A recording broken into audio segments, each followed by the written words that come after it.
Why does a single note from David Gilmour's guitar feel more powerful than 1,000 from anyone else's? This is not a rhetorical question. It is the central, nagging paradox that haunts the modern landscape of guitar music. In the pantheon of guitar gods, a strange and often misguided hierarchy persists. It's a temple built on the altar of speed, complexity, and sheer athletic prowess. We are told, implicitly and explicitly, through endless online tutorials, guitar magazine rankings, and the breathless commentary of so-called experts, that the greatest players are the ones who can cram the most notes into a single beat, who can navigate labyrinthine scales at impossible velocities, whose fingers move in a blur of superhuman dexterity. This is the age of the shredder, the virtuoso as an Olympic athlete, a digital warrior conquering a digital fretboard. And in this arena, David Gilmour seems at first glance like an anomaly, a ghost from a bygone era. He is not the fastest. He is not the most technically complex. His solos, when transcribed onto paper, often appear deceptively simple, relying heavily on the familiar, well-trodden shapes of the pentatonic and blues scales. So why, then, does his name command such universal reverence, cutting across genres and generations with an almost religious devotion? Why does a single soaring bend from his Fender Stratocaster carry more emotional weight, more narrative power, and more sheer, unadulterated soul than the collected works of so many of his more technically ostentatious peers? The answer is a brutal and necessary corrective to our modern obsession with velocity over substance. It is because David Gilmour is not merely a guitarist. He is a composer who happens to speak through 6 strings, an architect of soundscapes, and a master of the most elusive and vital element in all of music, emotion. To truly understand Gilmour's genius, we must first perform a necessary act of intellectual sanitation. We must dispense with the childish, video game-like notion that musical greatness is a quantifiable metric of notes per second. This is a fallacy born of competition, not of art. It reduces music to a sport and the musician to a mere technician. The guitarists who worship at this altar of speed often miss the fundamental point of music itself: to communicate, to evoke, to tell a story without words. Their solos become exercises in technical ego, a flurry of sound and fury signifying nothing more than the hours they spent practicing scales to a metronome. They are speaking a language fluently, but they have absolutely nothing to say. Gilmour, by contrast, is the ultimate musical storyteller. His playing is a testament to the profound power of restraint, phrasing, and above all, choice. Every note he plays is deliberate, every bend is calculated for maximum emotional impact, and every silence is as important as the notes that surround it. This is not the path of laziness or limited ability, as some ignorant critics might suggest. It is the path of a mature artist who understands that the true power of a statement lies not in its length, but in its meaning. While others were racing to the end of the fretboard, frantically trying to prove their worth, Gilmour was painstakingly searching for the single, perfect note that could encapsulate a universe of feeling. His arrival in Pink Floyd was itself a story of necessity, and the forging of a unique identity under the most immense and tragic pressure. Brought in initially in late 1967 to support, and eventually replace the brilliant but tragically disintegrating Syd Barrett, Gilmour was not tasked with imitation. He was tasked with helping the band survive and find a new voice. Where Barrett's genius was a firework display of eccentric, whimsical, and fundamentally English psychedelia, a chaotic explosion of creative energy, Gilmour's contribution became the band's sonic bedrock. He provided the vast, atmospheric, and emotionally resonant foundation upon which the band's future masterpieces would be built. He developed a style that was less about frantic, nervous energy, and more about creating expansive sonic landscapes. His guitar became the narrator for Roger Waters' increasingly complex, philosophical, and cynical lyrical themes, providing the essential humanity and melodic soul that balanced the conceptual weight. This dynamic was crucial to the band's golden era.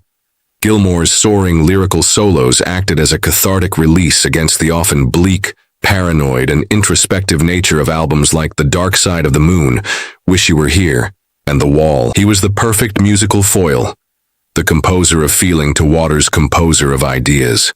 Waters gave the band its brain and its biting intellect. Gilmour gave the band its heart and its soul-stirring voice. Without that balance, Pink Floyd would have become an unlistenable lecture. Let's dissect the mechanics of his magic, for it is not some unknowable sorcery, but a combination of perfected techniques, deep theoretical understanding, and impeccable artistic taste. At the very core of his lead style are two fundamental elements that he mastered to a degree few have ever approached: his string bending and his vibrato.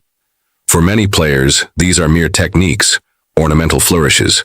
For Gilmour, they are his primary language, the very mechanics of his vocal cords.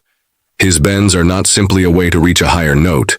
They are vocal-like cries, wails of anguish or shouts of triumph, pregnant with tension and cathartic release. He possesses an uncanny, almost supernatural control over pitch, often executing precise whole step, step and a half, or even two-step bends that push the string to its physical limit, yet never sound sharp or flat. They are always perfectly, musically in tune. Take the legendary 2.5-step bend in the outro solo for Another Brick in the Wall, Part 2. It's a moment of raw, screaming defiance that is both technically precise and emotionally shattering. This isn't just a physical gimmick. It's a profound compositional choice. The immense physical tension required to execute the bend mirrors the song's lyrical theme of rebellion and breaking free. His vibrato is equally distinctive and just as crucial. He eschews the frantic, nervous, bee-in-a-jar vibrato of many rock and metal players for something more soulful, more deliberate, and more human. A slow, wide, and perfectly controlled oscillation that allows each note to bloom and sing. It is this vibrato that gives his long, sustained notes their signature, heart-wrenching quality, making the guitar sound less like a plucked instrument and more like a cello or a human voice, holding a long, emotional note. The harmonic vocabulary he employs is, on the surface, deceptively straightforward. He is an undisputed master of the minor pentatonic and blues scales, the foundational building blocks of virtually all rock and blues guitar. But to say he just uses these scales is like saying Michelangelo just used a hammer and chisel. The genius, as always, lies not in the tool, but in its application. Gilmour possesses an innate and deeply sophisticated melodic sense, an ability to weave through these familiar patterns and highlight specific notes that resonate perfectly against the underlying chord changes. He thinks like a composer, not just a soloist. He is a master of playing the changes, targeting chord tones, the root, the third, the fifth, at critical moments to create a sense of resolution and melodic satisfaction. This is what gives his solos their lyrical, singable quality and separates him from the legions of players who simply rip through a single scale over an entire chord progression, oblivious to the rich harmonic landscape shifting beneath their fingers. Furthermore, he often masterfully introduces notes from outside the standard pentatonic box, frequently borrowing from the Dorian or Aeolian modes to add a touch of melodic color, sophistication, and emotional ambiguity. This prevents his blues-based phrasing from ever sounding generic or predictable. It's the musical equivalent of a great writer using a simple vocabulary, but choosing each word with such precision that it creates profound poetry. He also demonstrates a remarkable command of phrasing and the use of space. His solos breathe. He understands that the rests, the silences between phrases, are as important as the notes themselves. This creates a conversational call and response quality, allowing the listener to absorb the emotional impact of one musical statement before the next one is delivered. Of course, one cannot speak of David Gilmour without speaking of his tone. He is, without question, one of the great architects of guitar sound in the history of music. For him, tone is not merely an afterthought, a final polish on a finished part. It is an integral part of the composition itself, as fundamental as the notes being played. His sound is a living, breathing entity that shapes the emotional contour of the music. His primary tool was his iconic, heavily modified black Fender Stratocaster, a workhorse guitar that evolved with him throughout his career. But the guitar was just the beginning of a complex and meticulously crafted signal chain designed to create texture, depth, and atmosphere. This is where a direct, realistic approach is essential.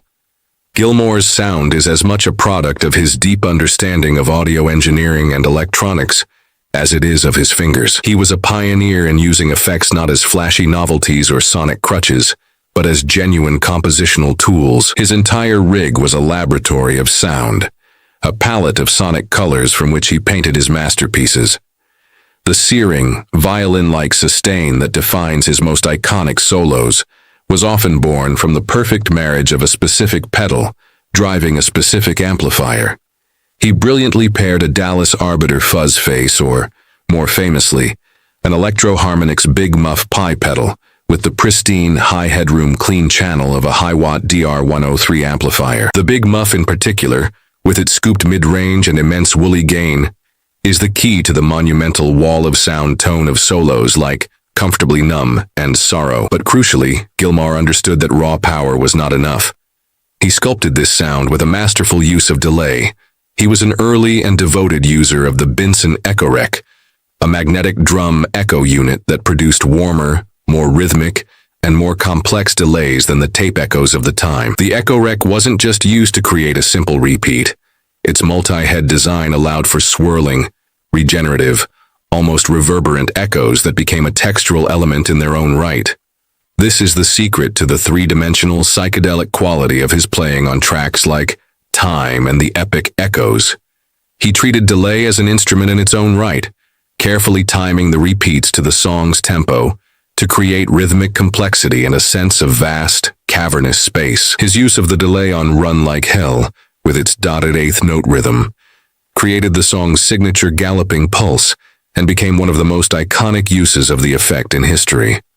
Modulation effects were also central to his sonic palette, allowing him to add movement and shimmer to his sound. The liquid underwater textures of Breathe and Us and Them were created with a univibe pedal, an effect forever associated with Jimi Hendrix, but arguably perfected as a textural tool by Gilmour. The slow, sweeping sound of an MXR Phase 90 became integral to the melancholic atmosphere of the Wish You Were Here album, particularly on Shine On You Crazy Diamond and Have a Cigar. Later, he would incorporate flangers like the Electric Mistress to add a metallic, jet plane-like whoosh to his tone, a sound that defined much of the guitar work on The Wall and Animals. Gilmour's genius was in his ability to blend these effects seamlessly, creating a sound that was simultaneously huge and detailed, powerful and ethereal.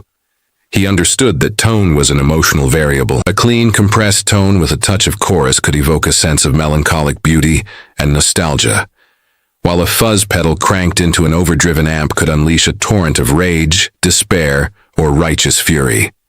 His command over this sonic arsenal allowed him to paint with a complete emotional spectrum, making the guitar not just an instrument, but the voice of the album's entire mood. The legions of Gilmourish fans who spend fortunes meticulously recreating his pedal boards are a testament to this fact. They recognize that his tone is so unique and so integral to the music that it has become an object of study in itself. Ultimately, however, all discussions of technique, theory, and technology must lead back to a single defining example, the moment that serves as the apotheosis of his entire musical philosophy, the two solos in Comfortably Numb. They are, quite simply, a masterclass in guitar composition and emotional narrative, arguably the most perfectly constructed and emotionally resonant guitar solos in the history of rock music. The first solo, shorter and played over the song's major key chorus progression, is a model of melodic construction and sublime restraint. It feels structured, almost like a vocal melody, perfectly capturing the Doctor's detached, clinical perspective in the song's narrative. It is beautiful, precise and contained, a piece of melodic perfection that could stand alone as its own composition. It sets the stage, a moment of deceptive calm before the storm. The final solo, however, is a complete primal scream. Erupting over the darker, minor key verse progression, it is an explosion of raw, untethered emotion. It represents the breaking of the dam, the release of the protagonist's lifetime of pent-up pain, frustration, isolation, and despair. The construction of this final solo is a lesson in dramatic tension and release that rivals any piece of classical music. It starts low on the neck and slow in tempo, with long, mournful bends and a masterful use of space, allowing the listener to absorb the weight of each carefully chosen phrase. As the progression repeats, Gilmour gradually builds the intensity, introducing faster flurries of notes and pushing his bends higher and higher into the upper register. The phrasing is a perfect blend of raw blues vocabulary and pure, transcendent melodic instinct. He is not just running scales, he is telling a story of suffering and fighting back. By the solo's climax, he has ascended to the highest register of the guitar, his notes screaming into the stratosphere, drenched in the glorious sustain of the Big Muff and the swirling echoes of his delay, before the song finally fades, leaving the listener emotionally exhausted and utterly captivated. It is more than a guitar solo. It is a 2-minute symphony of despair and catharsis. It is the perfect synthesis of everything that makes him great: impeccable note choice, vocal-like phrasing, masterful control of tone and effects, and an unparalleled ability to channel pure, unadulterated human emotion directly through a piece of wood and wire. In an era that increasingly celebrates the superficial, the technical, and the inhuman, David Gilmour stands as a colossal monument to depth and substance. He reminds us, with every perfectly placed note, that the goal of a musician should not be to impress, but to move. He is a brutal rebuke to the legion of soulless technicians and social media guitarists who can play everything but feel nothing, who mistake complexity for artistry. His legacy is not written in the number of notes he played, but in the indelible emotional mark he left on millions of listeners, in the goosebumps that still rise during the first notes of Shine On, in the lump that forms in the throat during the climax of Comfortably Numb. His greatness lies in his profound understanding that a guitar, in the right hands, can be more than an instrument. It can be a voice for the voiceless, a conduit for the deepest and most complex of human emotions, a tool to build cathedrals of sound. He proved, beyond any doubt, that true, lasting power lies not in how fast you can play, but in how deeply you can make someone feel. And that, in the end, is why a single, solitary note from David Gilmour's guitar will forever echo with more meaning, more truth, and more soul than 1,000 notes from almost anyone else.